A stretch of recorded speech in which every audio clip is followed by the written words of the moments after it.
And our message, the Most High God rules in the affairs of men. That's the title of our lesson. The Most High God, He rules in the affairs of men.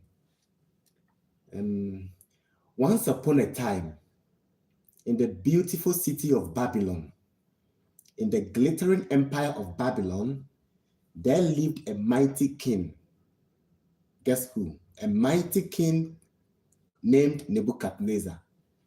Yes, he was the most powerful ruler in the world by then. He built houses, he built palaces.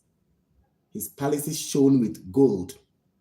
He had hanging gardens. His hanging gardens floated in the air. And his soldiers marched like tender, powerful soldiers in military. King Nebuchadnezzar had everything. Talk about it. Anything you can ever mention. He had everything except humility. One day, the king had a strange dream. In the dream, he saw a huge tree, tall enough to touch the sky. He saw a huge tree whose branches gave shade to animals, whose trees and fruit fed the nations in the dream. But then, whilst looking at the tree in the dream, a voice from heaven cried out, "Cut down the tree.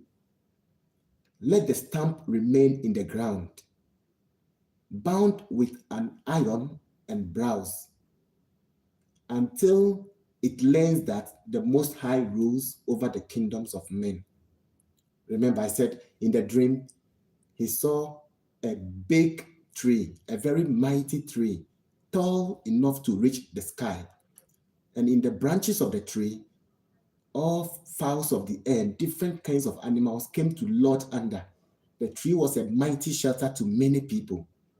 But whilst he was looking on, he heard a voice from heaven saying, "Cut down the tree, but let the root of the tree, let the stump of the tree remain in the ground, and bind an iron bronze around the waist of the tree until it learns that the Most High rules over the kingdoms of men."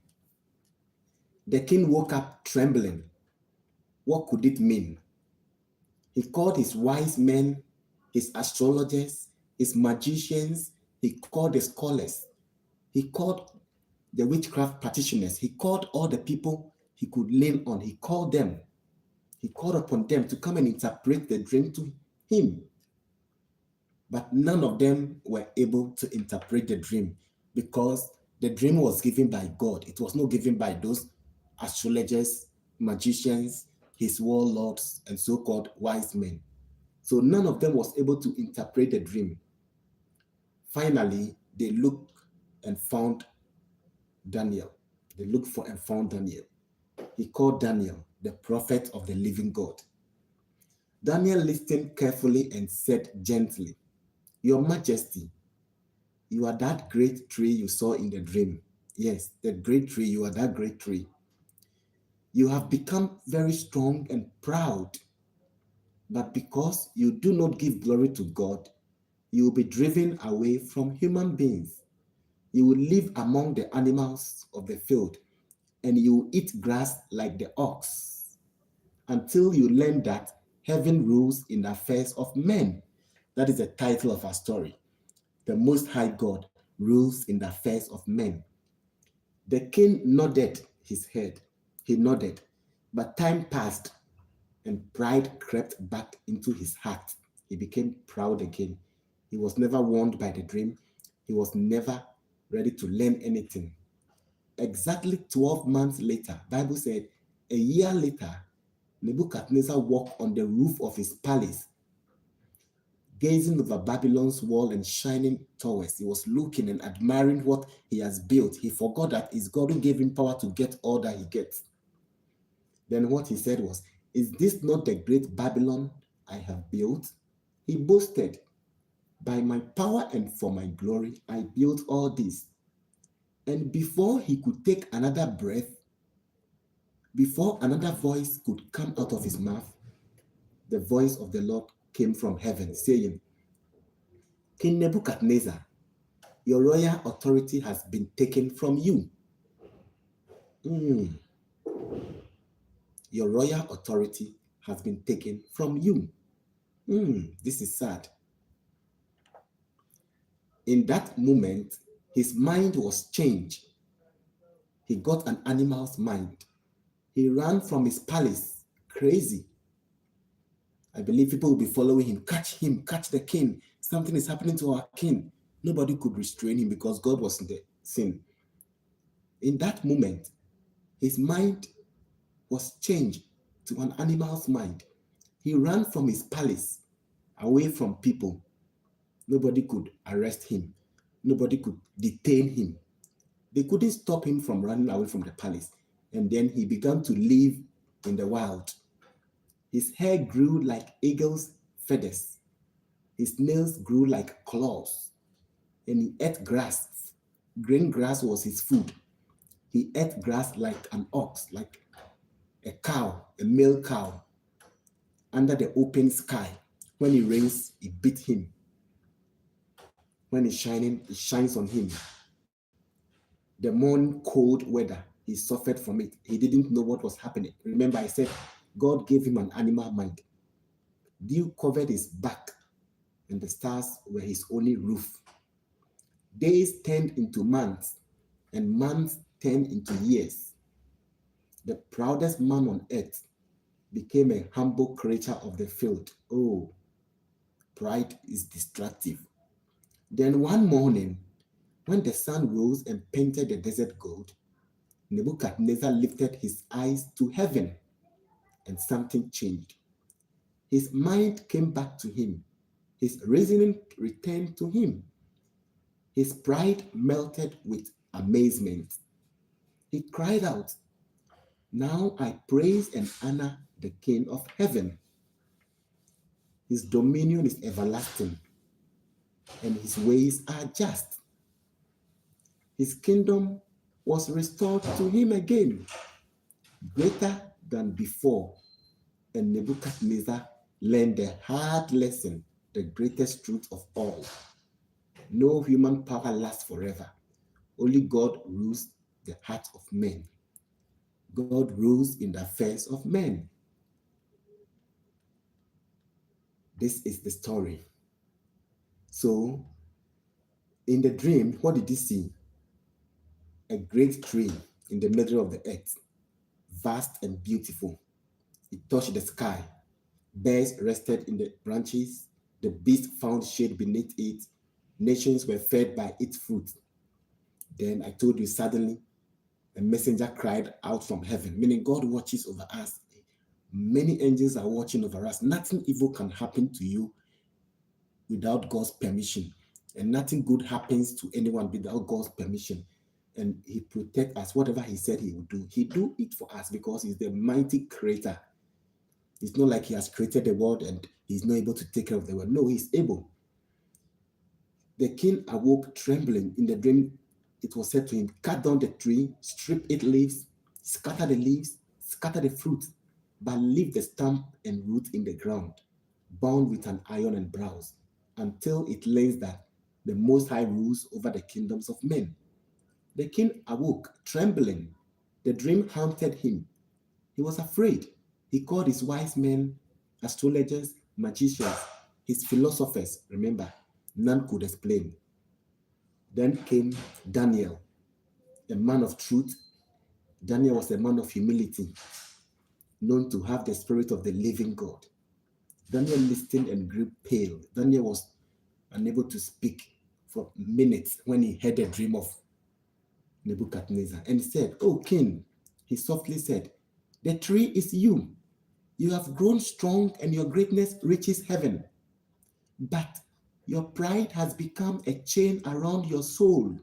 God hates he hates proud people. He hates pride. Your proud life or your pride had become a chain around your soul. You will be driven away from people. You will live among beasts and eat grass like a male cow until you learn that The Most High God rules in the affairs of men. And Daniel added gently, therefore, O king, turn from your pride. Do good to poor people. Show mercy. Maybe God will extend peace unto you. 12 months later, I told you, the warning lingered like a shadow. The king tried to forget it. After all, Babylon was beautiful, and his power seemed unshakable. One golden evening, Nebuchadnezzar walked upon the roof of his palace. The setting sun bathed the city in the fire and gold. He gazed upon the mighty walls. He looked at the hanging gardens, the temples, the glittering river, and pride swelled within him.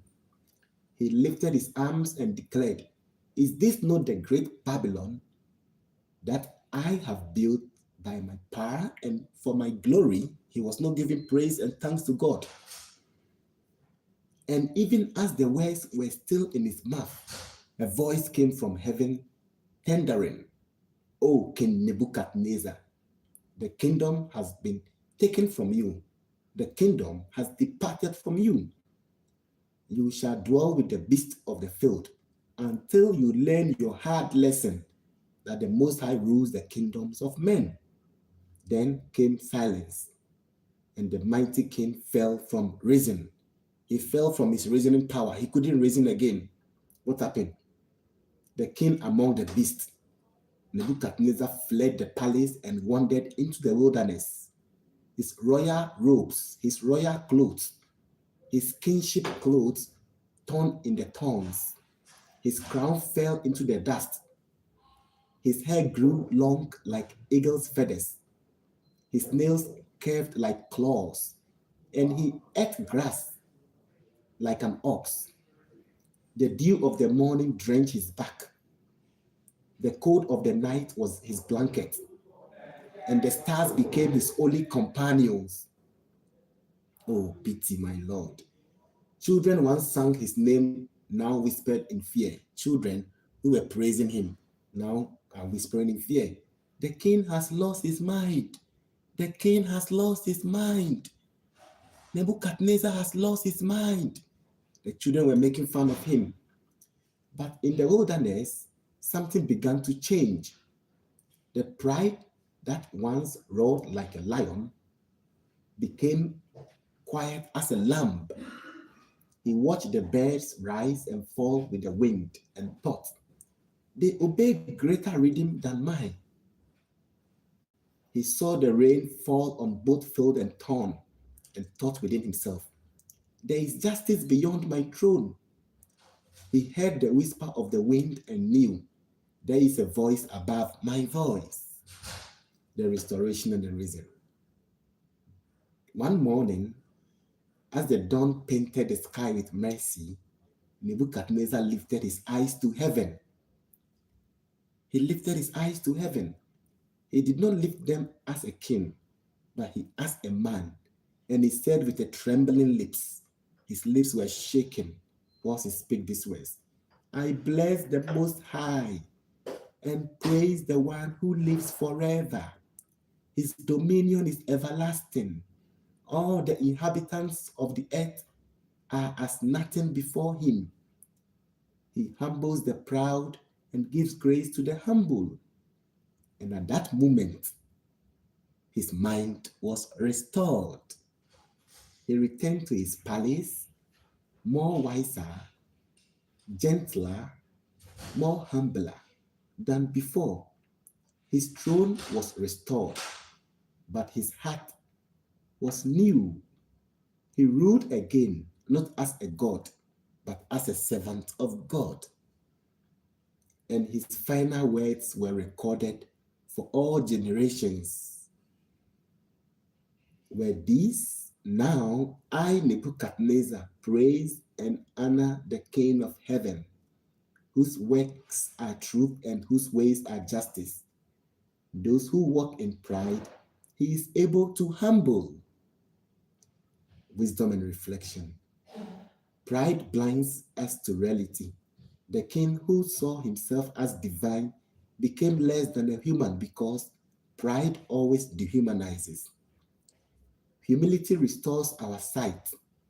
When Nebuchadnezzar looked up, he didn't just regain his reason, he regained his soul. Power is a trust, and at the same time, we must use it not to abuse it. So we shouldn't see power as a trophy. Power is a trust, not a trophy. When we forget the giver, we misuse the gift. Madness and sanity are not only of the mind, but of the heart. To know truth without humility is another form of madness. The voice of heaven still speaks. Those who walk in pride, God is able to humble them. But those who walk in humility, God raises them up. This is the story of Nebuchadnezzar, the great king who turned into an animal eating grass because he was not humble enough. May the Lord bless you in the name of Jesus Christ. I've just taken a little time of my busy schedules to tell you this wonderful story, and I believe you will love it. I dedicate this story to all my friends, all my little students who want me to tell them Bible stories. May God bless your way, and I will try to prepare more stories to come your way. May God bless you as you begin to walk and continue to walk in humility all the days of your life. When you walk in humility, you will find favor in the sight of God and in the sight of men. People will love you. God himself will give you more grace. But when you become proud, oh, God himself resists the proud people. Look at how Nebuchadnezzar lost everything. Let us be humble, not proud, and God will reward us for our humility. God bless you all, and thanks for listening. Bye.